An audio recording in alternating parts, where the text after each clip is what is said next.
What is up, everybody? It's Dr. Vibe here, host and producer of the award-winning Dr. Vibe Show, the home of Epic Conversations, and I'm the host of Epic Conversations, 2020 Best Podcast News Award winner, 2018 Innovation Award winner given out by the Canadian Ethnic Media Association. I also co-host and co-produce the only online show in the world for dads that is sponsored by Dove Men Plus Care. And being part of that team in 2022 and 2021, myself and members of the team, we reached out directly and indirectly to over 100,000 fathers and dads around the world. And as always, I'd like to say you're blessed, highly favored, a magnet for miracles, and a solution for someone's problem, and Blackalicious too. You know what I'm saying? So I'd like to welcome everyone who's watching this live or on the replay. If you're watching it live, wherever you're watching it live, please feel free to make comments. You can make comments and our new friends will respond to them in real time because they are outstanding. So before I bring them up on the platform, we're going to be talking a little about the organization they represent. So let's get it. So Building a Black Archive is a community archive that unearths and documents contemporary Black Canadian histories and experiences, as well as histories and experiences within the African Diaspora. BABA. Oh, that's a BABA. That's a good entendre.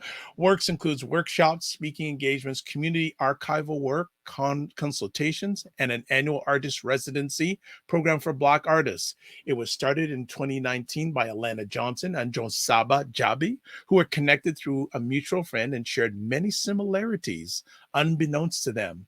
BABA exists in an interesting space in the sense that they are not an institutional archive, but they also don't exist within the traditional community archives frame. We're going to find out about that. And the best way to describe the type of archiving they do is through the practice of alternative archive using oral histories, memory work, and new media technologies as a way to make themselves accessible to members of the Black community.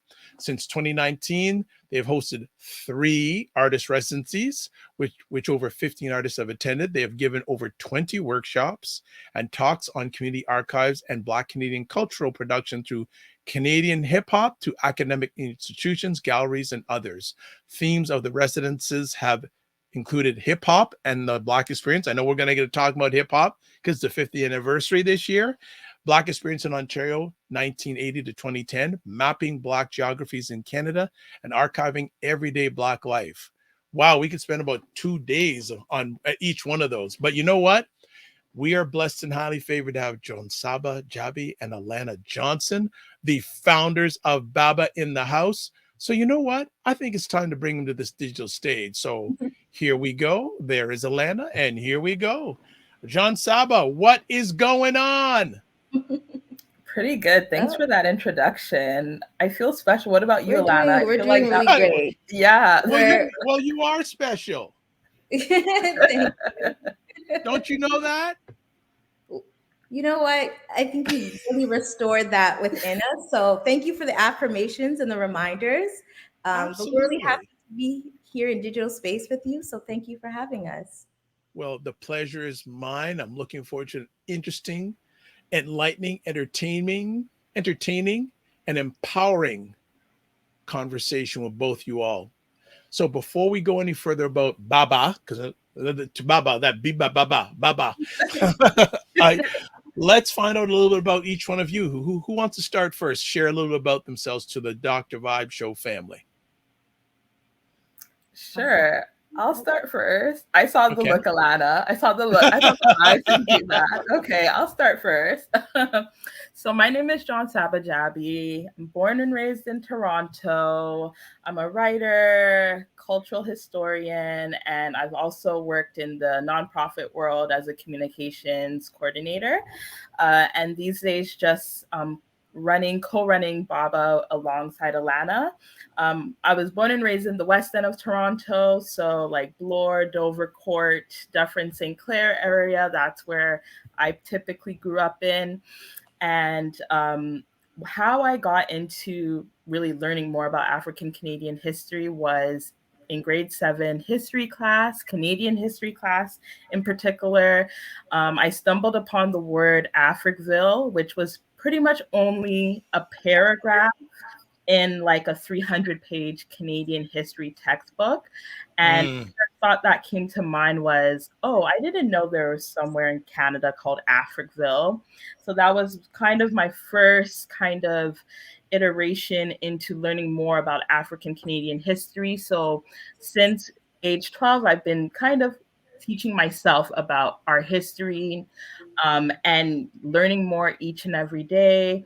I also think it's important that, we should know our own personal histories as well, and where we came from and things like that. So my background is Grenadian and Gambian. So I grew up knowing a little bit about both my heritages there. So yeah, so that's just a little bit about me. So I'm going to throw it back to you, Alannah. Jonsaba. So my name is Alannah Johnson, and I am one of the co-founders of Building a Black Archive. I'm also a writer, former publisher, and also bodies liberationist. So, a lot of my work is centered in Black histories, but also Black futurism. And I also work in equity, diversity, and inclusion and anti-racism policy and programming. So that's a bit about my training. However, I grew up in Toronto in a beloved community that is now called Little Jamaica. Yeah, I grew up. I spent when I had hair and younger. I grew up on a street called Belgravia, which is you go north on Marley Avenue, and it's about 2 or 3 streets north of Eglinton off of Marley Avenue. So that was my stomping ground when I was very, very young. Amazing. My father actually had a store on Eglinton. So, and I grew up closer to Vaughan, however, just, along Oakwood. And so Little Jamaica was very much my childhood and a very integral part of my formative years. So a bit about my entry into this work would be I went away to school, university, and when I returned 5 years later, I noticed that the community was ever changing very rapidly, and a lot of it was not being documented. And so that was a call to action for me, because the community was such a fundamental part of my childhood and a lot of my friends as well. And so, yeah, that's how, a bit about how I arrived at archiving. However, I also love Black geographies. I feel like, as Jonsaba had a story about Africville, I have one similar about just literally like studying maps. And my grade 8 teacher used to have flags hanging from the ceiling. And I was a bit annoying. I would always ask, which country is this? Which country is that? And I'd go home and I'd research more about Black geographies. And so as much as, I have a will and, excitement about Black Canadian history and geographies, I also love learning more about the African diaspora. Wow. We could just spend the next hour just on both your history. So let me ask, before we go any further, I want to say a shout out to Frequency Event Promotions. Says greetings and salutations. Thank you, Frequency Event Promotions. Just before we went live, I jumped on your Instagram live for a few moments, and he said, "Oh, when are you doing another show?" I said, "In about 20 minutes." So Frequency Event Promotions shouts out. And again, if you are watching this live, especially, please put your comments, questions into the comments section or platform wherever you're watching, and we'd love to put you up there. And do tell us where you're chiming in from. Tell us where you're watching our conversation live from. I want to ask for both of you. You sound like what was your experience in knowing about Black Canadian history before you started on this journey? Jonsaba, do you want to go, or we do this often? You can go this time. I started it off. Okay, all right. And if there's more dead air, I'm just gonna say I'm gonna pick one of you. All right. So if you don't jump in, I'm gonna tell it go. Perfect. All right. So again, I spent a lot of time, in Little Jamaica. And when I was growing up in the 90s, there was a lot of programming, particularly ran by Black women at an organization called Art Starts. A lot of folks don't know that ArtStarts actually had an office in the event space at Eglinton and just before Dufferin, and then later on Oakwood, just closer towards St. Clair. But they were always in the community, and a lot of Black women were doing programming. And so they would hold a lot of space for the community, and we do a lot of, music, like drumming, but also a lot of storytelling. And so I grew up particularly with having elders doing a lot of storytelling and talking about their experiences, particularly their migration stories, from elsewhere to here, and also a lot of like folklore. So it was always exciting for me. But I would say that I attended Oakwood Collegiate.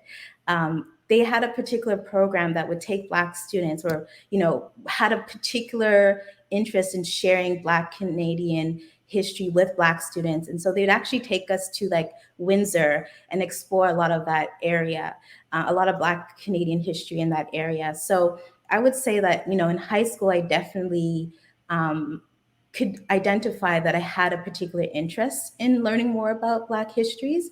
However, I think it was also fostered in me from a young age. So I was really fortunate to be a part of that community. I want to jump in for both you this conversation piece. How much was Black history talked about in your own families when you were growing up, whether it was Black Canadian history, Black history, or even your own family history? Mm-hmm. Yeah, like for me, like my parents always would tell us stories about like our history. My dad in particular, because he is from the Gambia, he would always tell us folklores, but also tell us about like his ancestors and where they came from. And my mom would do the same thing. So my first entry point to like Black history was essentially my own at first. And then, but when you're growing up in a country like Canada, which back in the day and still up to this day is super white, like the general culture is super white still, you're trying to find your place. You're trying to figure out like what is your identity. You don't relate to your parents' identity too much, even though that's what you grew up with. Yeah, I but agree. you also don't fit into the larger Canadian society. So where do you really fit in? And for me, I kind of had an interesting positioning because I was both Caribbean and I was both African. And back in those days, there were tensions between those communities, for various reasons. So you kind of are always wondering, where do you fit in? So for me, a lot of how I started to cultivate my own like self-teaching or self-teaching myself on Black history was through reading books, taking in music. And oftentimes, because here in Canada, we do get a lot of like Black content that's mainly African American focused, a lot of like shows that we would watch, music that we would listen to, a lot of it was largely African American, with the exception of, Much Music and Rap City, and then later on with Flow 93.5 coming to play, we get to hear more about like more Canadian hip hop. So a lot of my entryway into histories has been self-taught and it's been community based. I also grew up 7-day Adventist, so at my local church, they used to do Black History Month programming for the full month. So that's how I would even learn even more about Black history. So a lot of it didn't happen in the classroom for me. It was actually in community by like people like myself who have a passion for, passing down knowledge and narratives and stories to the next generation. So Alannah, how about yourself? How much was Black Canadian, African history part of your family when Mhm, you were getting older? mhm. That's sort of in your young days, in your youth. I'll be honest in saying that a lot of these conversations did not happen in the home for me. Okay. I think that my mother was very intentional about buying books, and we'd be at different events where I would be able to access a lot of particularly programming, or just a lot of conversations and sharing happened in those spaces. So I was really grateful for that. But in the home, it actually didn't happen for me. My mother is from Grenada and my father is from Jamaica.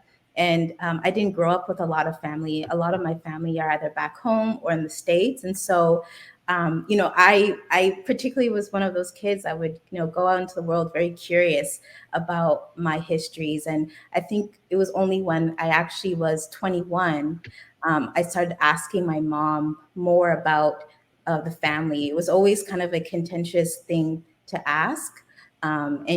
So families are complicated. Black families are really complicated. And I grew up, knowing that truthfully, that it's very complex.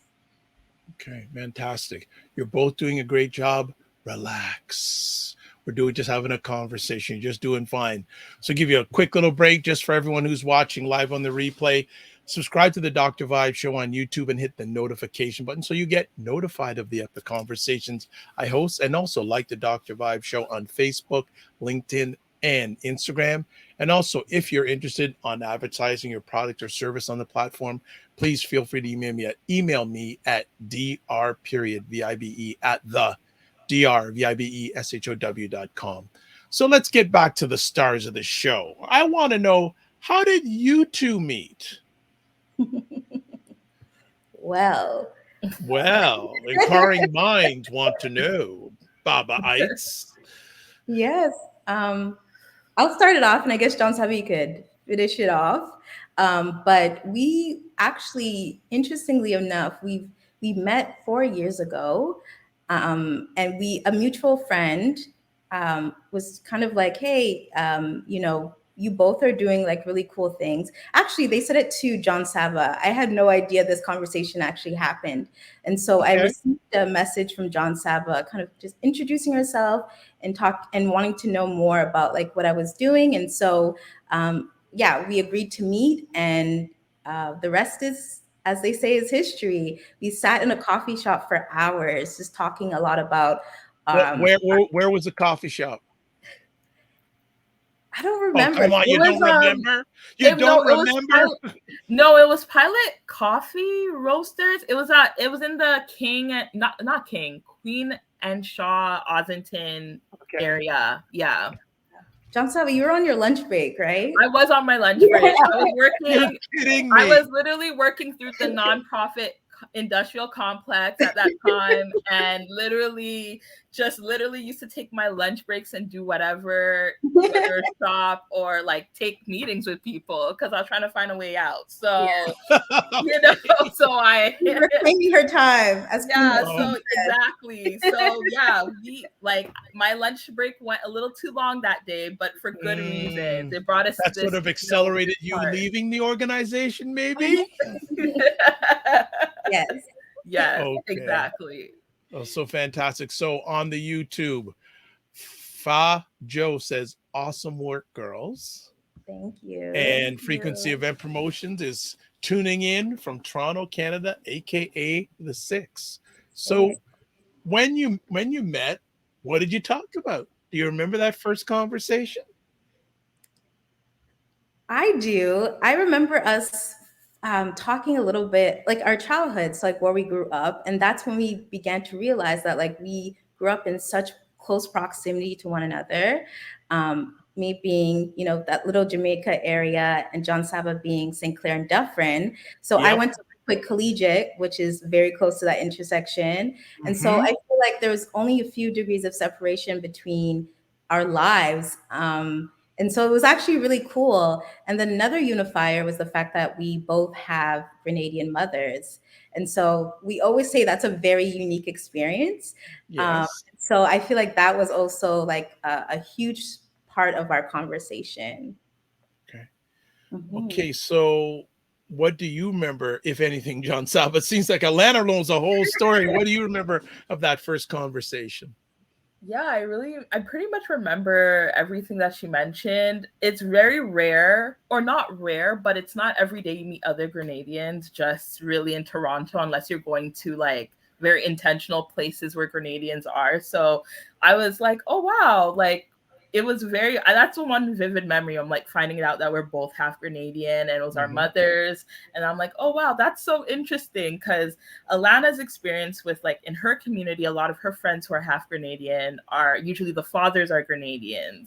And for me, it was more like the mothers are like the people in my community, everyone in Grenada, Toronto or in the Grenadian Toronto community, especially the, the second and third generations are half Grenadian. Like no one's really full Grenadian. Everyone's half Grenadian, half Jamaican, half Grenadian and Lucian, Vinci, African, all of that stuff. So, at least one parent is always Grenadian, but like we had very diverse experiences of what that looked like. So we were talking a lot about like growing up with Grenadian mothers and how they act, which is very different from people growing up with Grenadian fathers. Very different experience. I would have loved to been an ear to the wall in that first conversation, because I'm sure there were a lot of jokes. Yes, there were.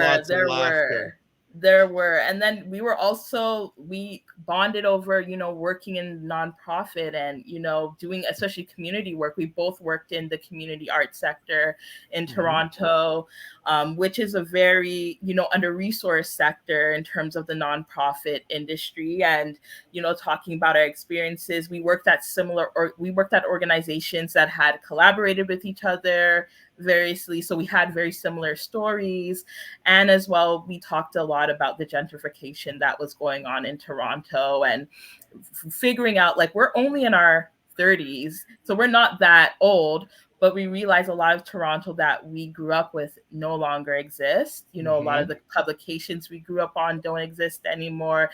The spaces we used to go to don't exist anymore. And it just seems like Blackness is being totally erased from the city. So we talked a lot about how we can kind of reclaim and kind of unearth those memories that we have of the times that did exist, of the places that did exist, and how can we use that to pass that knowledge over to young people who are not growing up getting this knowledge as well, and how we can use like the internet, the new media technologies that exist to make it more accessible for young people and other members of our communities as well. Okay. So before we go to break, how did that meeting become Baba? Because Baba, if I understand correctly, Baba didn't exist when you had your first conversation. No. So how did Baba begin? Yeah, good question. So I think I would say that conversation then became like ... to be continued. Okay.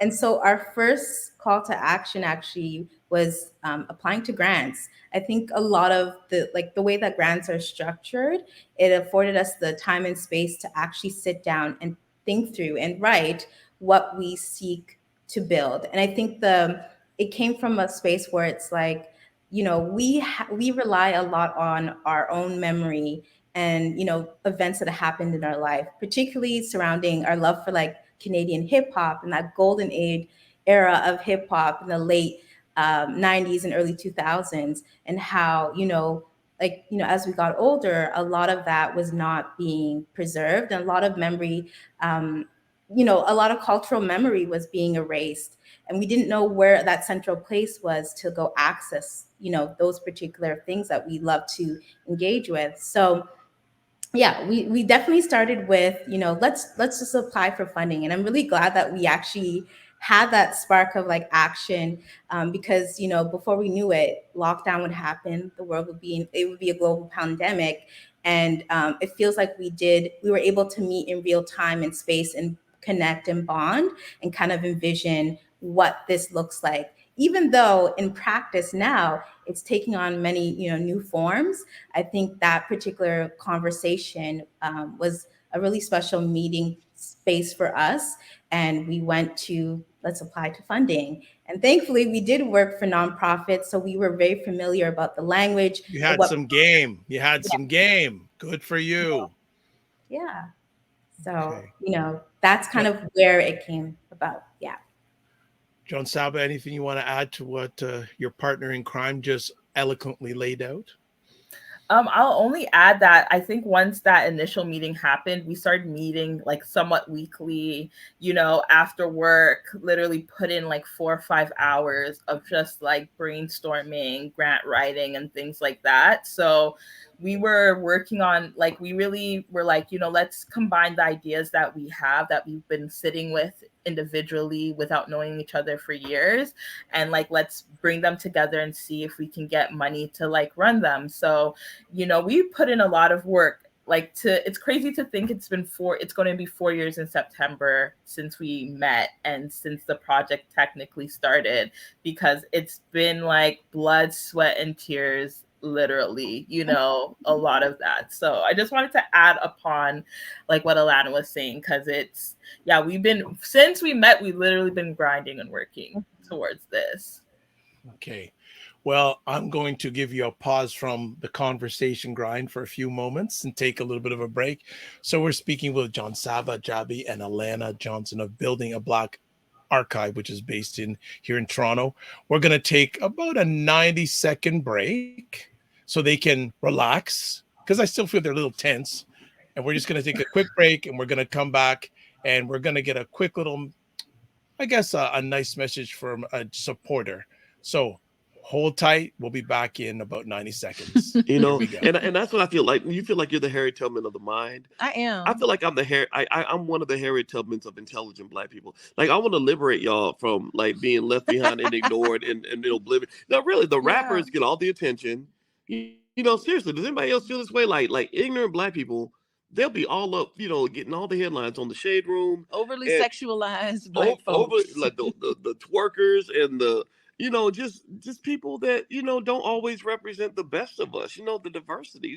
Like people like Dr. Vibe. Like, everybody should know about people like Dr. Vibe. Dr. Really Vibe he's trying to do good work for Black people. Dr. Vibe from Toronto. Good to see you, my brother. Dr. Vibe. Everybody follow Dr. Vibe. He has a great show. He's very good at what he does, and I have a lot of respect for him. Okay, so let me hop into this. What's up, Dr. Vibe? How you doing? Everybody, if you see Dr. Vibe in the chat, everybody go follow the Dr. Vibe show. Dr. Vibe is a real smart brother and a good human being. I like the guy a lot, and he's very intelligent. And I think everyone should pay attention to what he's got going on. We got to shine the spotlight on the intelligent Black people out here that are really doing the good work.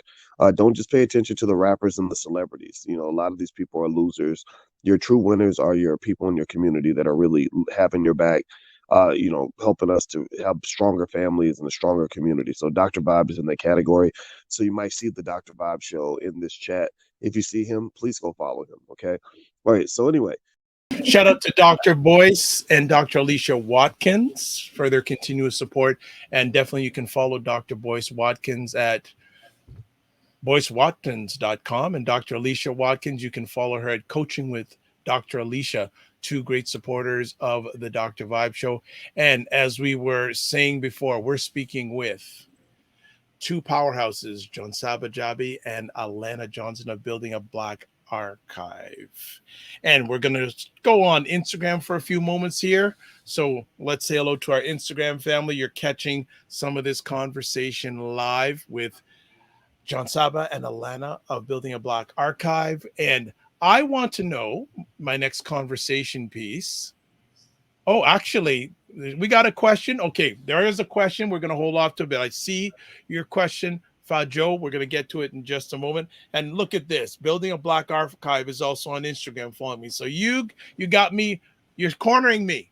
All right, no problem. It's all good. How long did it take from the time you both met to getting the name Building a Black Archive? How did that name come about?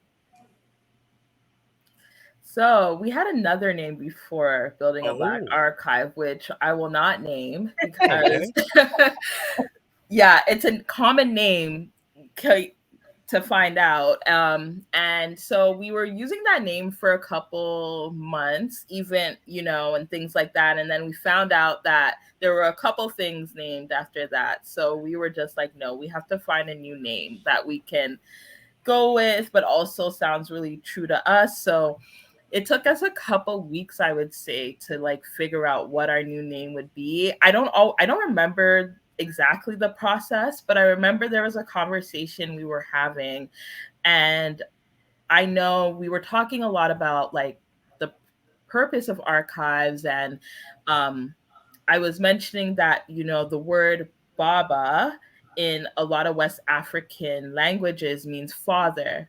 So I believe it was Alannah correct me if I'm wrong, that was Alannah who came up with building a Black archive, and then we ended up just using BABA as like the acronym that would describe it. And that made more sense to us because, you know, in West African culture, elders are really important, and also griots are like central pieces of knowledge keepers and passing down histories from one generation to another.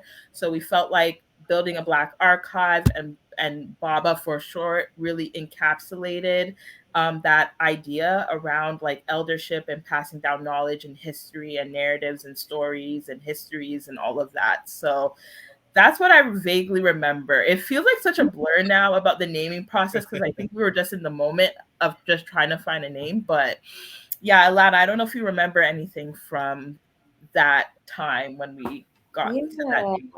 It was very stressful. I remember that because we did have a timeline to like choose a new name.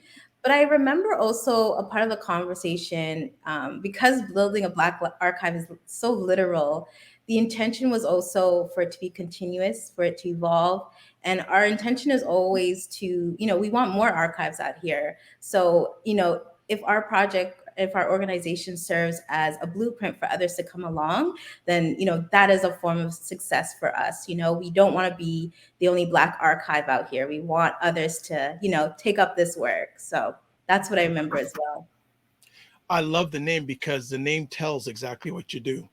It's right to the point. I absolutely love it. So on Instagram, I want to shout out Dr. Tachi. Dr. Tachi is the host of the livest conversation about media, tech, and pop culture called Mediascope. It's on Friday, not Fridays. I should know by now. I say it enough every time she jumps in. It's on Wednesdays, 5 p.m. Eastern Time on Instagram Live, and then 6 p.m. on Eastern Time, YouTube, Facebook, LinkedIn, Twitch, and other platforms. And also in the process of launching her network, the Indie Soup Network, that has, I'd say, over 27, 28 content creators. And I'm blessed to be one of them. I think I'm the only Black Canadian content creator on the platform so far. Correct me if I'm wrong, Dr. Tachi. I also want to shout out Mr. Gospel Cafe. Also want to shout out Ron Lewis Photos, who's another member of the Indie Soup family. And also, I want to make sure they're covered here. Vestia.os. Dr. Mo, that's you? No problem. Thanks for jumping in. So I love the name. And also, I love this. Comments are coming in. Cher Knight, who's another great supporter, who is the better half of Ryan Knight, who's my co-host of the Morning Vibe, Monday and Friday mornings, 9 a.m. Eastern Time on this platform. She says, greetings, all ladies. What you are doing is phenomenal. Respect for the hard work and the hustling. We'll get to that. Well, you know what? You've encountered. Okay, you know what? There's so many different ways. Okay, let's talk about some of the successes that you've had along the way. Actually, let's put it this way. What was the first big win for BABA in each of your minds? That's a good question. Big win. Well, I guess, you know, Lana, maybe securing funding would have been a major win, even though, you know, the idea that we conceptualized was pre-pandemic. We did get funding during the early days of the pandemic. So I think that would be one win, that our first win, I would say, you know, for us only knowing each other maybe 5 or 6 months at that point to now the project becoming would have the opportunity to become something. We would essentially build an archive out of it. So that would have been like what I would imagine our first win. And I'm thinking about our second one. So Alannah, I don't know. I'm thinking about what are the other ones. That question threw me off because I'm like, what have we not gone through? What have we not gone through? But yes, wins. Alannah, over to you. I would say launching it, and then like launching it and also actually like running programming. Like it was huge. It was major. You know, it felt really great. We were really excited. This was like, again, the early stages of the project. So like, you know, we were working on like syllabus and like, you know, just pooling a lot of like resources into what we want to share with the youth. And so I think launching it and doing the youth residency was like another huge win. But as Jonsaba said, we have a lot to discuss when it comes to a lot of, barriers or roadblocks and what we've overcome. But we're still here. So yeah, you know what? Let me give you a little secret. You know, one of the secrets of success? Don't quit. There you go. Sorry, it was too complicated, but don't quit. Yeah. Simple as that. I want to shout out on Instagram, Coach Oliver Levy. If you want to know about parenting, he's your go-to source when it comes to one of the go-to sources of parenting online, Coach Oliver Levy. I know you were doing I think you have an upcoming event, Oliver, involving basketball. I think I saw something online. So if it hasn't happened, I know you're going to rock the house. If it has happened, I know you rock the house. Also want to say again, Frequency Event Promotions has now come back to IG. I don't know if you're also on YouTube. Hey, no problem. And also Dr. Tachi, who was on IG. I don't know if you're still on IG. I can tell if you're still on IG. You are. So she's watching on IG and on YouTube. There you go. So popular, she's watching on both. There you go. So let me ask, what was the first event that you put on? Was it the residency? I believe we did a speaker series before then. Okay. So that was a part of our community aspect, is that, during the beginning stages of the, in 2020, when we were in lockdown, we started the speaker series, and it was a space for us to kind of introduce and like massage the idea of like the archive and what exactly we were working towards, and how folks can come along.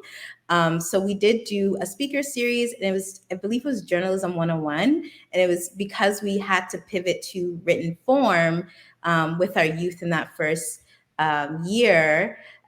We decided that we wanted to have a discussion about like, what does journalism and what does like writing about Black history entail? And that was actually a really good turnout. That audience was pretty big, one of our biggest ones. So that, again, I guess that was also a win. But I think that was our first event. Mm-hmm. Excellent. Mm-hmm. All right. I also want to find out, well, you know what? There's a lot of questions, so I want the audience to drive the ship. So Fajo, I've been holding off for a bit, and you'd like to know, they would like to know some more about some of your projects that you have accomplished so far. So I know you were excited to talk about it. Okay, I've opened the gates. I'm going to sit back, and we're going to sit back and listen. Go for it. Sure. So yeah, like Alannah mentioned, we did do the speaker series, which I personally love our speaker series because we get to interview people that we grew up with or like admired their work from afar. So one of the ones that I personally loved was interviewing Phil Vassell of Word Magazine. I know Phil. Because we grew up on Word Magazine. I always used to get copies from like Lucky's Barbershop on St. Clair. So I grew up reading and wanting to write for Word. So to have the opportunity for us to interview him, that was like pretty amazing. And in addition to that, we ran about 3 artist residencies. We each had a theme for each year. So our first year was hip hop and the Black experience in Canada.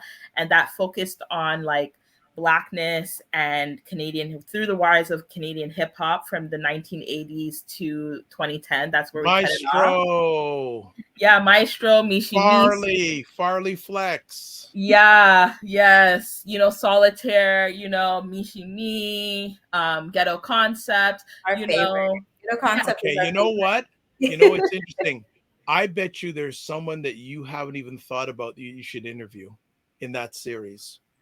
Okay, well, let me see if I can test you and see who I'm talking about. This gentleman was the first Black VJ on Much Music. Oh, come on. Okay. Michael Williams? Yes. Michael Williams, yes. He's on our list. He's actually on our list. Like I interviewed him many years ago. I actually have a decent relationship with him. Actually, you should interview Mike Williams. Yes. He's on our list. I think that is almost a must in regards to Canadian hip hop, or just we have to hail up Mr. Williams. He was the first melanated face on a national music network and he not only brought a lot of hip hop, a lot of jazz, a lot of funk, and he was himself. He was unapologetically Black, long before it was unapologetically Black in Canadian media. So He is on our list. definitely, just going back, and I had this speaker series. How come you didn't approach me? I'm not saying. I'm just saying.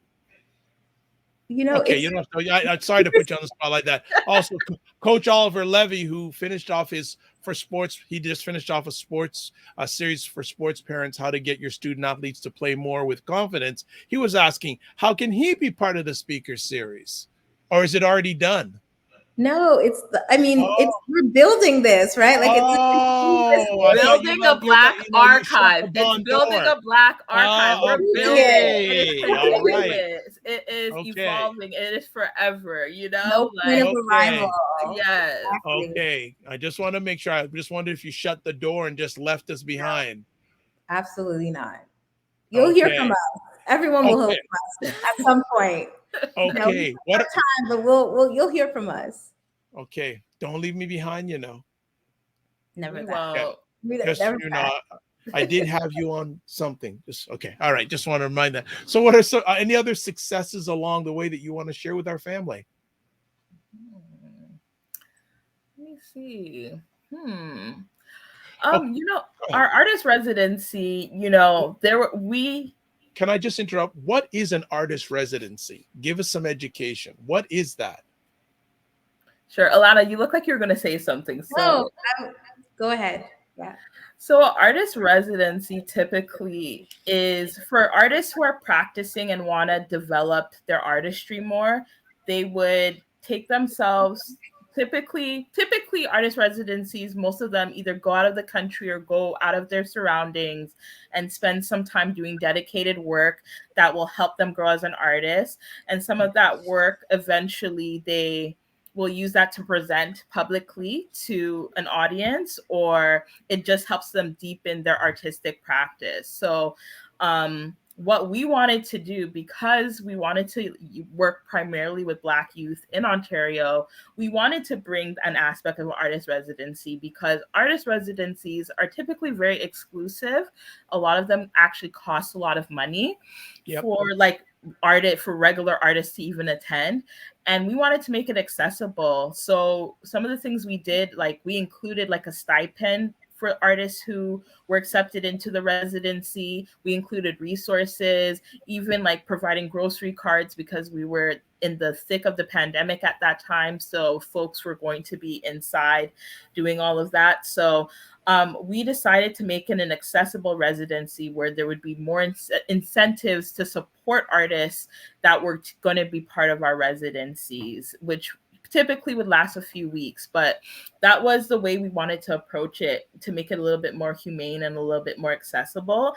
And none of the artists who were involved in it had to pay a fee to do it. It was completely free for them to participate. And the end goal for them was they created their own podcast episode or written piece of work that would be part of our archive. So that's how we approached artist residencies. But oftentimes, a lot of traditional residencies are usually a lot of money. They're usually somewhere outside of your own environment. And they're just not always accessible to everyday people. Okay, good stuff. Anything you want to add, Alannah? No, Jonsaba said it perfectly. Okay, no problem. So frequency event promotions, yes, I left out somebody. We left out Tony Young, Master T. Yeah. We did do a workshop for our youth in residence this year. It was a really great workshop. The youth really loved engaging with his particular reel as a VJ at Much Music. He brought in a lot of media resources, so we're able to see some of the interviews that he led, particularly with Tupac and Lauryn Hill, and then he bestowed some gems upon the youth about how to conduct a really great and effective interview. And thankfully, the youth were able to apply those skills and interview some really great local Canadian legends, such as Charmaine Gooden, who runs the Black Fashion Archive here, Ponytails, who was a dancer in a lot of Sean Paul music videos and was a huge part of dancehall culture in the early 2000s. And we also spoke with Solitaire. So yeah, it was a really great season, and we definitely thank Master T for putting on that workshop.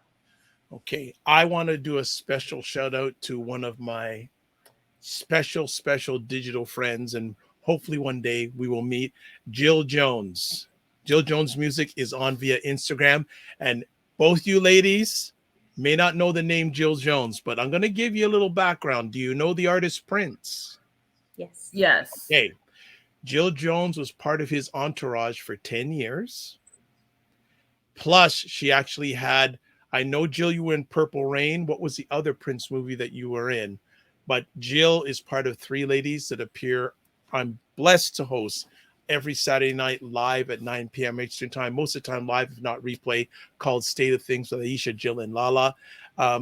Jill, I hope you're feeling better. She had a little bit of accident with her foot. She fractured her foot, but she is getting better. So, Jill, thank you so much for taking the time to drop by and catch it out. But definitely a musical icon in her own right. Talk about stories. This lady has stories not only about Prince, but so many other artists. And also, too, if correct me if I'm wrong, Jill, her family grew up with the infamous Berry Gordy family of Motown. Oh wow. Okay. Nice. So you may want to reach out to her one day and say, I know you're doing your Black Canadian thing, but to get an international perspective, maybe good. Coach Oliver Levy saying it's a process because he's still banging you about this speaker thing. I got you. I'm going to find out. Yeah.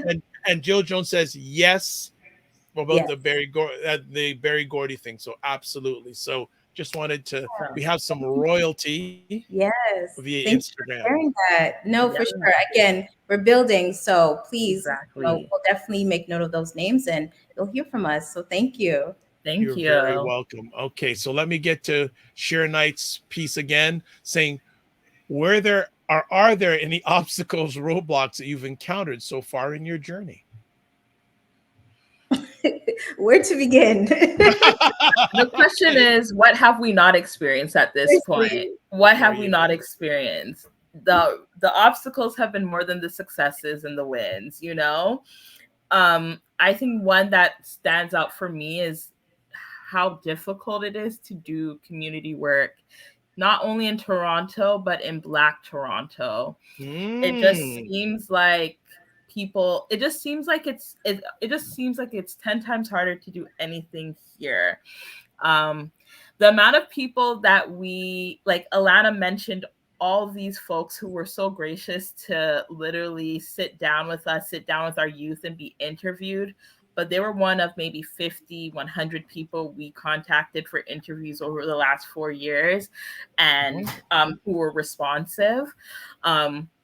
So we really appreciate that. But, you know, community work is not easy. It has never been easy in our community. It's complex. It's, you know, complicated.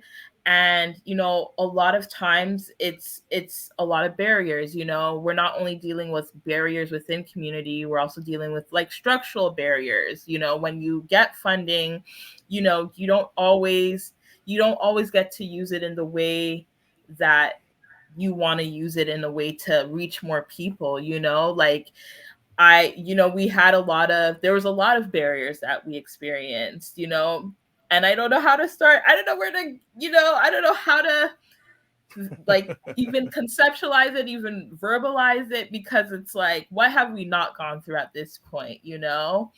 Yeah, what have we not gone through? Okay. Well, has it been worth it?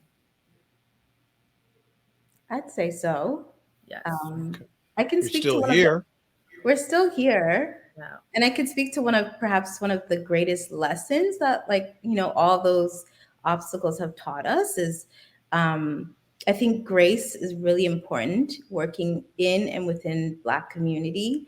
and also boundaries. I think they, in many ways, they go hand in hand, even if it's not very apparent. But, I see the archive as an entry point in many ways, an entry point into our histories, but also a meeting place in the present, right? And so if we're building forward with these things in mind, grace is really important. It sustains us, and it also, I think that's also a great way to unify us, because I don't assume that Blackness is the unifier, right? Like it's complex, it's unique in many ways, it's contextual, but affording each other grace is really important. And I think that's also a way for us to come together with that in mind.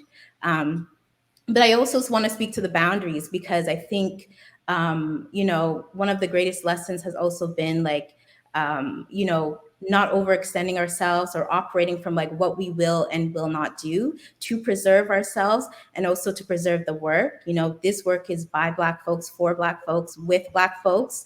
And, a lot of Black culture is subjected to a lot of altruistic, things in the city. And so, having to put our foot down and maintain boundaries and say, no, this is not in the best interest of how we are working with Black community and as young Black folks, has been such a huge lesson for us. Not all money is good money. Exactly. There's people come to us with different interests in mind. And, I think throughout these years, we've definitely had to learn the sound of our voices, and particularly saying no and being comfortable with that, and really honoring what we set out to do. So yeah, that's what I will say. Jonsaba, that's a tough act to follow, but I know you can hit the challenge.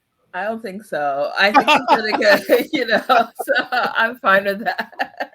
Okay, you endorse that. Yes, I endorse it. You endorse that. I'm gonna ask, is there anything you haven't chatted about? Because before we came on live, you want to just share a whole bunch of stuff. I want to make sure that nothing is left and everything's put on the table. Are there any things you want to share with our family during this conversation? I think, one of our greatest loves is hip hop. So maybe we'll steer the conversation. Yes, let's talk about the anniversary. There we go. I was waiting for this. So go for it. So our illustrious Jonsaba had this amazing idea to slide into people's DMs and basically just ask for coffee dates. We don't want to do this work in silos. So we want to connect with other Black archivists. And so Jonsaba slid into a Black archivist's DMs named Sarita Gates. And she is known as a hip hop archivist. And she does a lot of things with her platform, a lot of amazing things. And she herself is just such an amazing community person in the States. And now, she's cross borders. So like we've made connection with her. And so when we asked her for a coffee date, she was like, hey, you guys are a Black archive. And we're like, yeah, we are. We do this. We're just in Canada, So, and she was working with the Queen's Public Library on a particular project that worked with 50 archives or just institutions who take up archival work. And she was at number 48 or 49, I believe. And she was looking for one other organization. Come on. I'm telling you. And so she's like, hey, like we jumped on a call. Her energy was amazing. Like Sarita is like, I don't know, she's so amazing, and her energy is just so vibrant, and she really brings excitement to her work. And basically she's like, hey, do you guys want to come on to this? And we're like, of course, it's no brainer. And so, yeah, we got the opportunity to work with 50 different archives and institutions across the States, particularly the Gates Preserve, which is Sarita Gates's own organization and agency, and as well as the Queen's Public Library in New York City. And so we've been running, programming centering hip hop at 50 in the Canadian context. So we're bringing the Northern voice to the project. Mm-hmm. I want to celebrate your huge win there. That's fantastic. Thank you. Yeah, thank you. And for those who are listening or watching, whether it's live on the replay, I always share with people, one of the fastest ways you move ahead is you just ask. Because if you didn't reach out and ask and talk with her, who knows, that may not have happened, and look where it's got you. Yes. And I want to meet this lady. I want to interview all the archivists. I'd love to run a series. I'd love to run a series interviewing all of them. So if it's possible, I'm making a big ask. I'd like to get an introduction. I'm doing that live right now. I'd like to have her and all the rest of the, I'd love to do an archivist series, a Black archivist series on this platform. Absolutely. Yes. Look, remember, you were first, though. Remember, you were first. We appreciate Yes, we were. Yes, we were. You were first. You were first. Sarita would be great. She's from Queens, New York, and she has Queens on her back. Like she's like the energy is on 1000, and she would be a great person to talk with, because she's been doing this work and she's been bringing others along. And I think that's what's so special about her work, is that she has attained so many like accolades, and just she has a huge platform, but she's always working with Black community. Whenever we reach out, she always responds like graciously, and she really puts in time into this. And so it's been a huge inspiration to our work, and we're just very grateful to have people in the field that we have to look towards to say, hey, this is possible. You deserve it. Thank you. Thank you. You're welcome. I'm going to stop the Instagram broadcast right now. Thank you, everyone who watched live on the replay. If you want to catch more of the conversation or the replay, you can catch the full thing on the Dr. Vibe Show YouTube channel. I want to say thank you to classic_C_gems, M Lewis 416, Coach Oliver Levy. Their Instagram account is at Building a Black Archive. As it's spelled, that's their Instagram handle. Jill Jones Music, thank you so much. Dr. Tachi, Speak with Candace. Ron Lewis Photos, Frequency Event Promotions. Thank you so much. If you want to catch Farah Johnson 96, Vestigia.os. Thank you so much for catching some of it on Instagram. You can catch the full thing on the Dr. Vibe Show on YouTube. And when you go on YouTube, if you haven't subscribed, please subscribe and hit the notification button. Be well, keep the faith, make sure you give yourself grace, and don't just manage your time, manage your energy. Thank you so much. Okay, so we ain't finished yet. Those are the IG people that just get an appetizer. So they want to catch the whole thing. They're going to come to YouTube and watch the whole thing. What are you excited about going forward? We have in the works. Like we like we do this. The last 4 years has been a lot of trial and error, but I think we're moving into an era where it's like we see the vision. So Jonsaba, do you want to share a little bit about what we're looking towards? Sure. So we're definitely looking towards, expanding on what we offer. We would love to have a space one day in the near future where we could just have something sustainable, but also like have a place for our archive, because people think we're a digital archive only, but we actually have physical archives as well. Okay. So we want to have a space one day where we can have where we can showcase our physical archive. So that's like something, hopefully, we talk about what will the next 4 years look like. We're hoping within those next 4 years that could come about. We want to elevate our artist residency and see if we can eventually take it to the school system. So like making it a course, particularly the work we do around like Canadian hip hop, because it's not only talking about the music that we bring in, we talk about like the socioeconomic aspect of like that time period from the 80s to the 2000s, where, we had Black activism kind of going hand in hand with Canadian hip hop. So while certain songs were, rising and, the music was transitioning from the underground to the mainstream, we had, for example, Can't Repress the Cause from 1991, which was that song about, campaigning for a Black-owned radio station, which that bid was denied.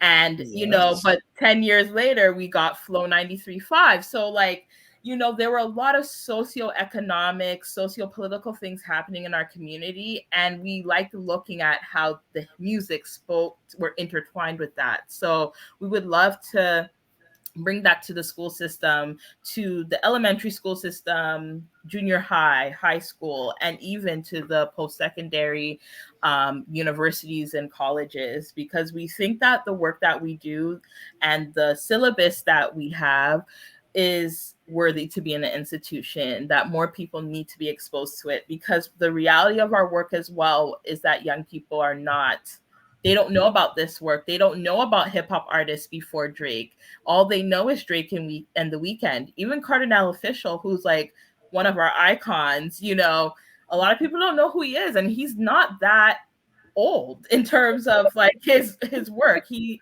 is very recent history, but a lot of young people are not getting, they don't know.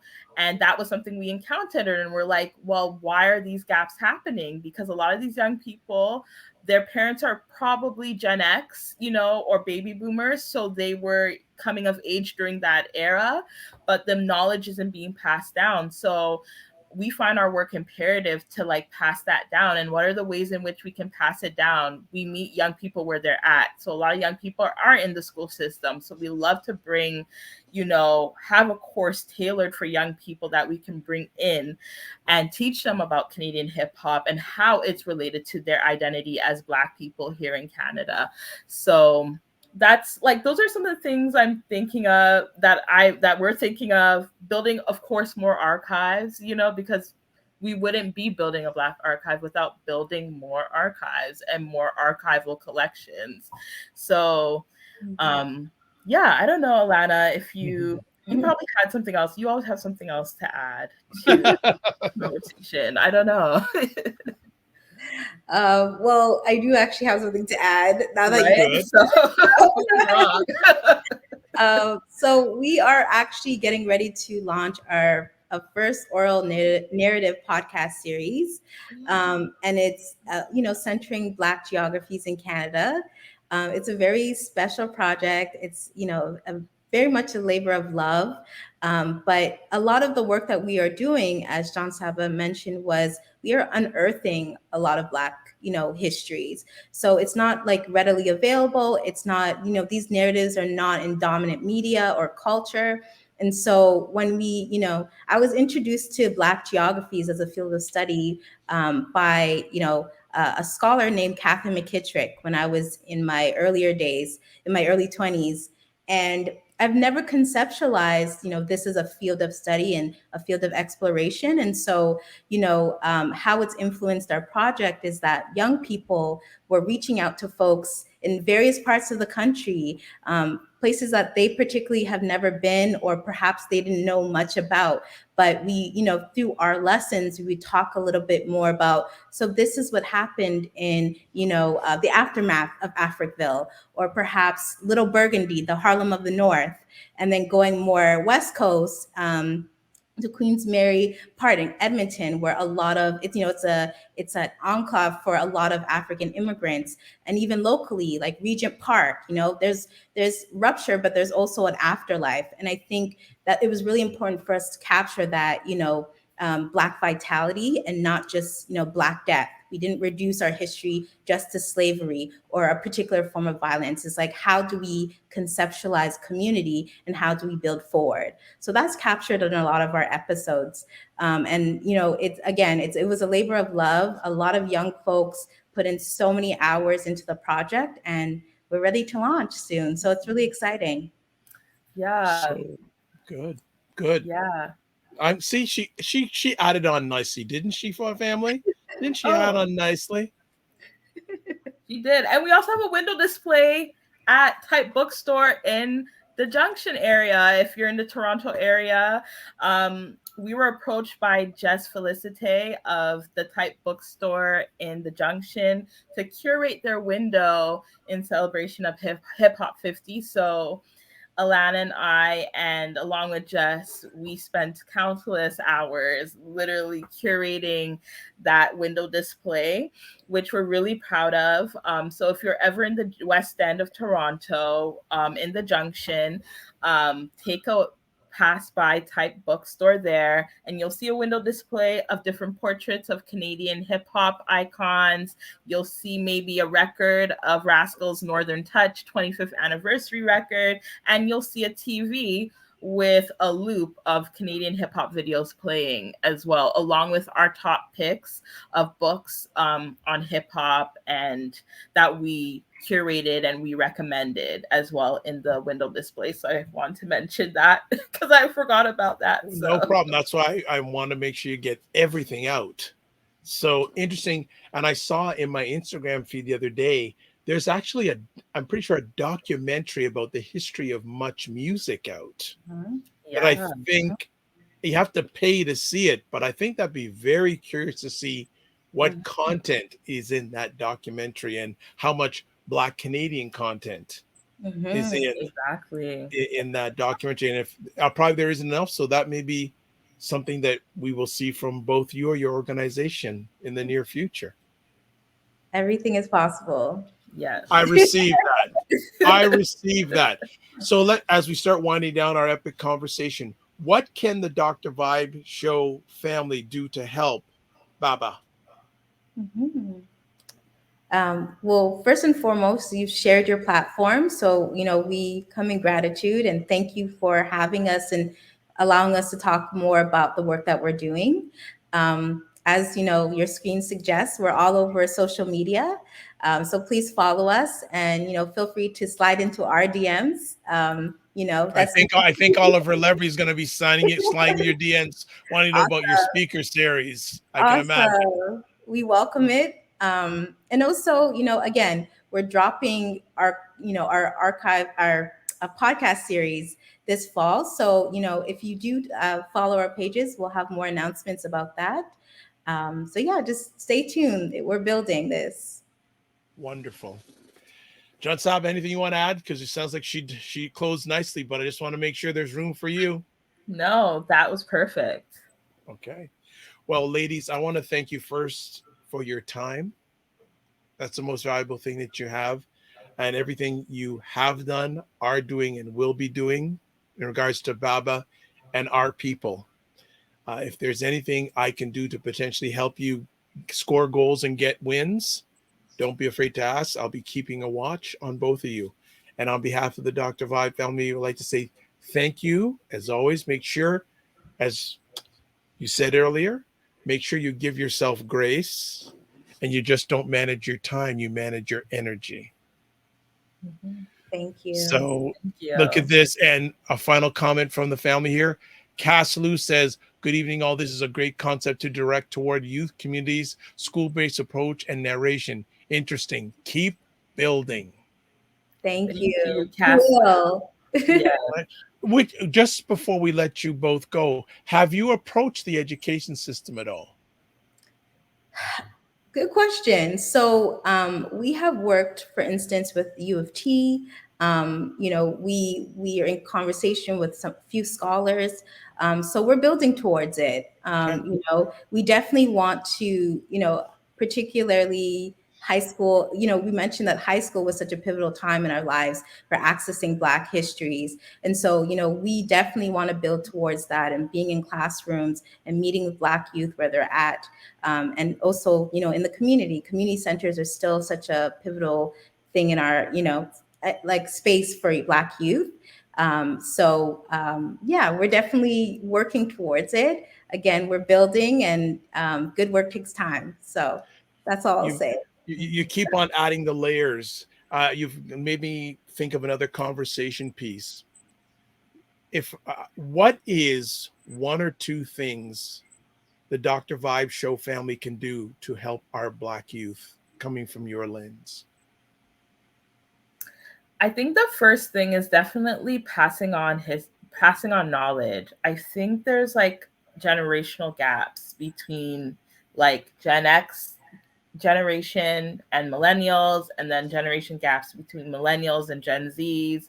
And I just think the gaps get wider with each generation. So I think the number one thing, if you have children, if you have nieces and nephews, talk about your history, talk about what it was like growing up in Canada, talk about the music you used to listen to, introduce them to the music you used to listen to.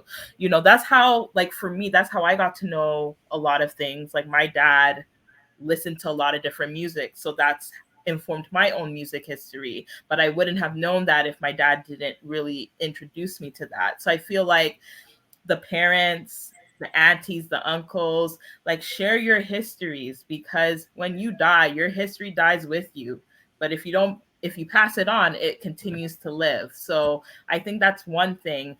And I think living here in Canada, like, we have it, as Black people, we're always trying to cultivate our identity. We're trying to figure out, how do we fit in, how do we make our identity our own.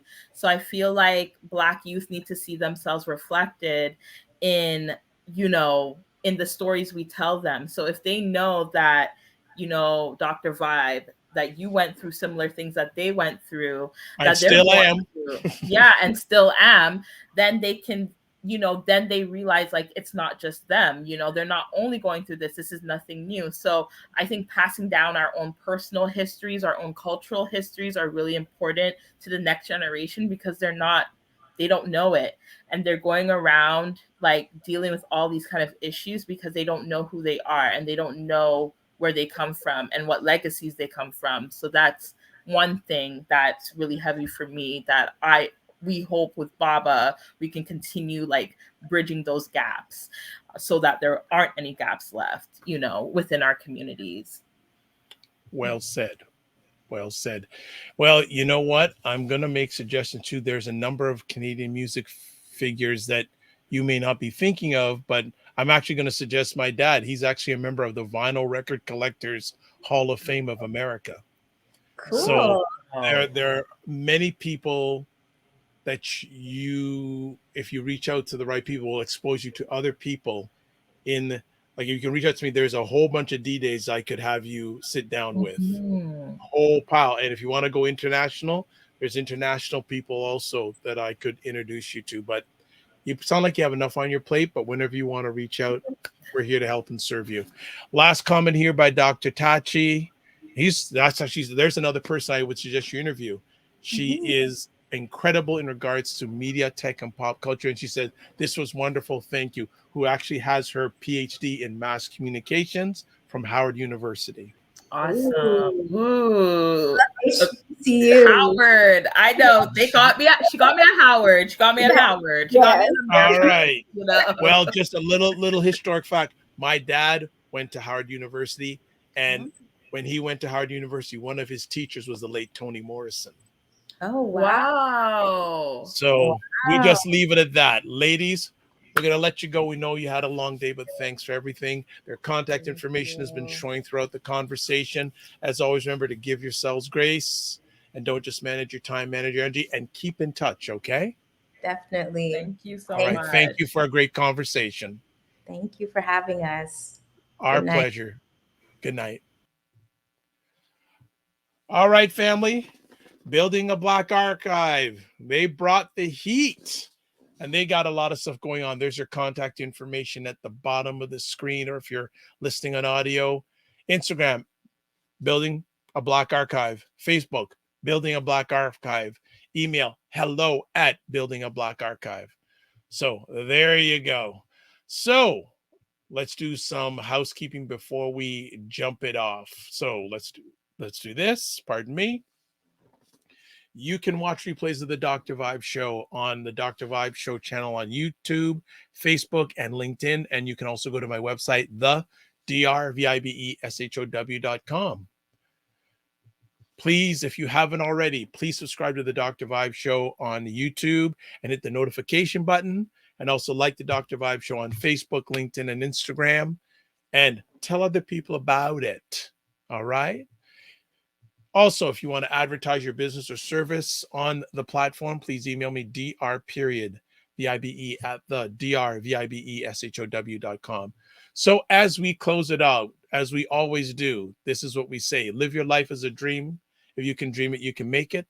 Sometimes you have to get stronger to get smaller to get stronger. Block assumptions and aim bigger, aim better, aim higher, aim wider. Love, faith, and respect. Remember to give yourselves grace and don't just manage your time, manage your energy. And one last comment here.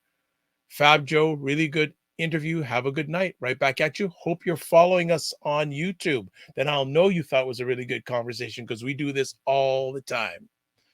God bless. Peace to all. Keep the faith. Walk good. And we'll see you soon.